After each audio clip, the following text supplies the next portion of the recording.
Yes, yes, yes, yes, yes. Clap it up for yourselves, y'all. Welcome to another episode of Conversations Unleashed. Let's go, baby.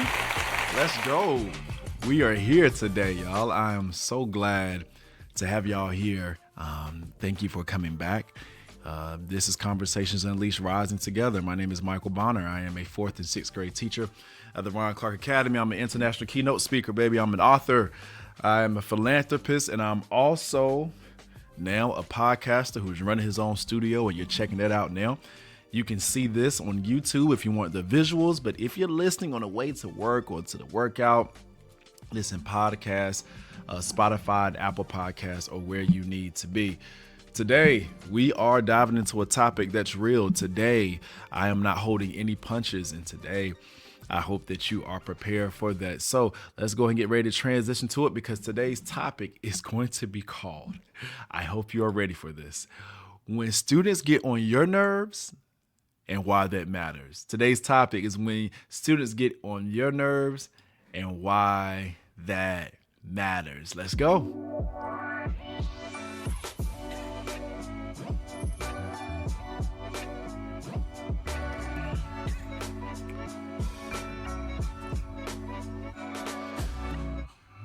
Y'all, I love being able to just give y'all content straight off the rip, just like this. Remember, if it is an orange cover, it is education. If it is a blue and green cover, it's my business, topics, leadership.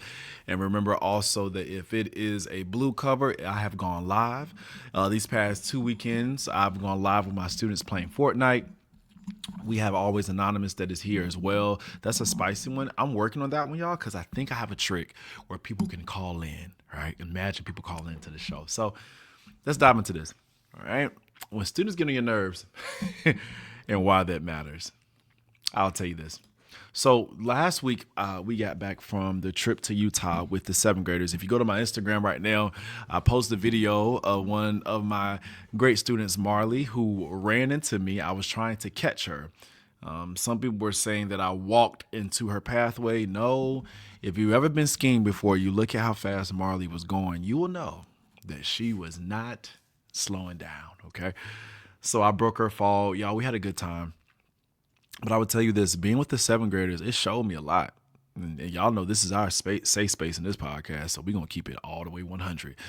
Those are not the kids that I taught in 4th grade. Those are not my 6th graders who got that 300% not ready. That's not them. Y'all, they have changed. They have evolved. They have changed. They have shifted. And if I'm transparent, at one point in time, I didn't even fully recognize them, right? On the trip, I found myself looking at them like, are you sure you're that same kid? But in all seriousness, no, we laughed, we joked. I mean, times we stayed up trying to sneak up and laugh and inside jokes and stuff with them. And being around that time, if I'm honest, I got off that trip and I was just really exhausted and I was worn down and I was tired. And this quote came to my mind, and it is, it's from the Bible, that iron sharpens iron, right? And when you think about this, if you think about the visual of it, when you think about iron sharpens iron, it's a good context and connotation because it's saying two strong things are making each other sharper. But when you think about this as well, with those two things are making it sharper, sparks can fly. Okay?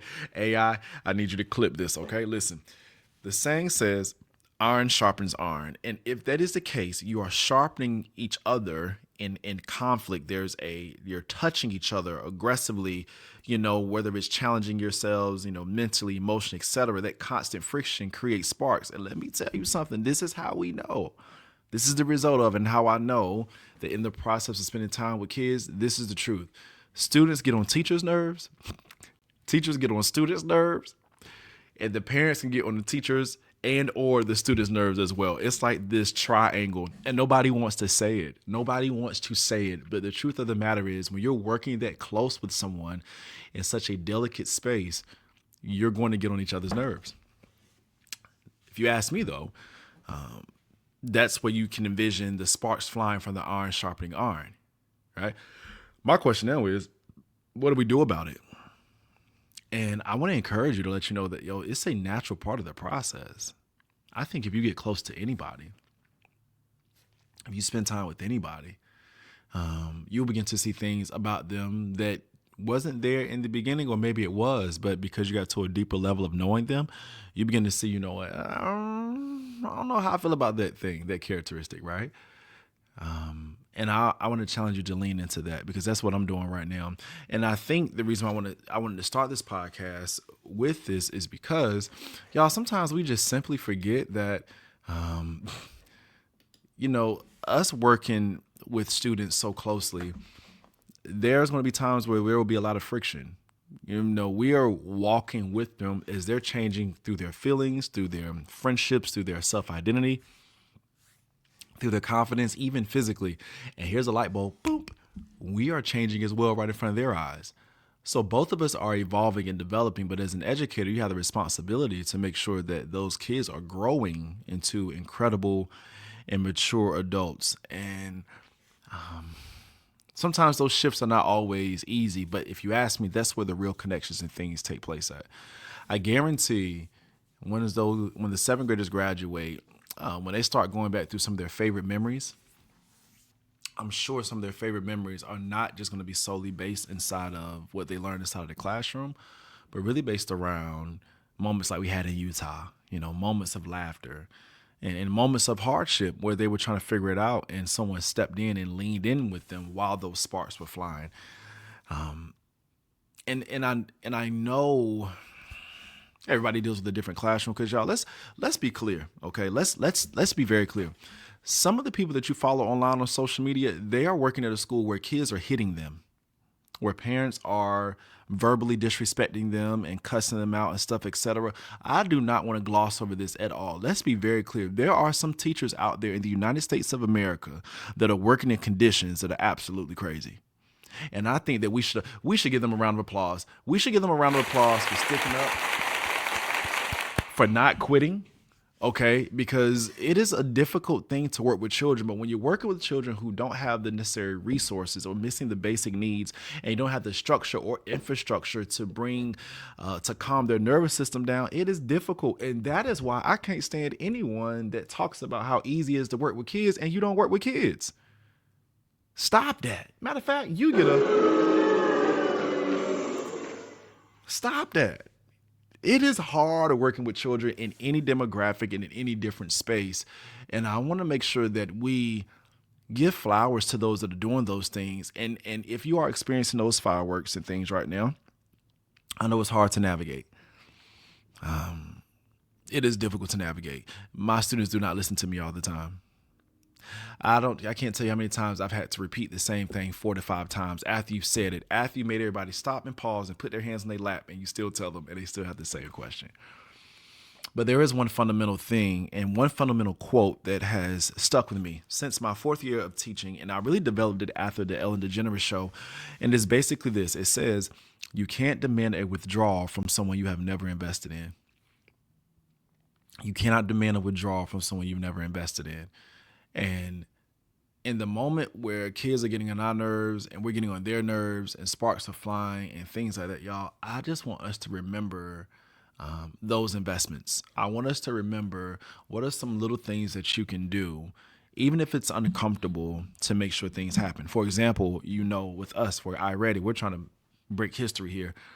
With my kids, and we're working on systems and keeping everybody accountable. And there was one individual who did not do his already at all. So I reached out to his parents and I told his classmates, hey, such and such is the reason why all of y'all won't hit green, right? And it just became this family unique thing. Now, was it a comfortable conversation? No. Did more sparks fly? Yes. But I know in the long run, iron sharpens iron, right? Those sparks are a natural part of the game. And what I want to encourage you is this, okay? If you ask me, life and education is very similar to being an athlete. If you didn't know, I played ball. I was pretty good at one point in time, and then that time went away. But let me tell you this. There's 4 quarters as a basketball player. First quarter, second quarter, halftime, third quarter, fourth quarter. Halftime in education is Christmas. All right. After Christmas, now you're kicking up the third and fourth quarter to the end of the school year. The first and second quarter, everybody normally tries their best to start out strong because it's the first and second quarter. You have the most stamina. But in the basketball game, that third and fourth quarter becomes the most challenging because something begins to creep in. And what is that something? Fatigue. If you want to see how mentally strong somebody is, watch the decisions they make when they're tired. Not under the influence, because that's another level. Just when they are naturally exhausted, right? And what I want to challenge all of you right now, especially in the education system, it is the third quarter for us. In the third quarter, even in basketball, you'll begin to find out who has the better coach, which team has the best stamina, who has the best relationships on that team. Because if someone's having a bad game, you can coach them out of that funk.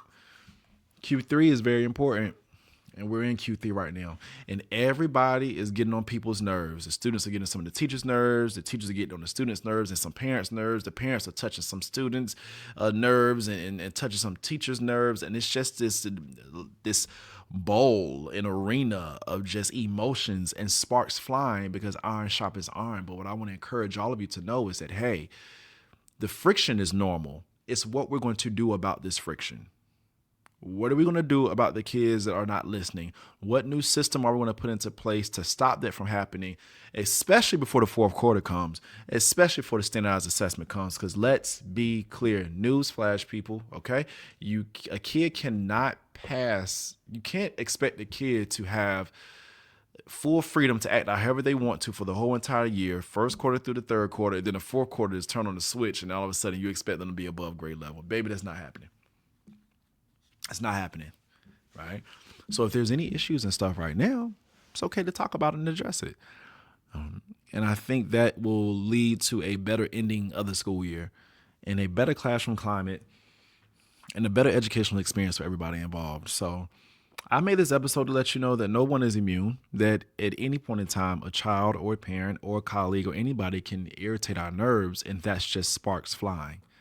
Right? That's because of the closeness that you have to deal with when you're working with somebody.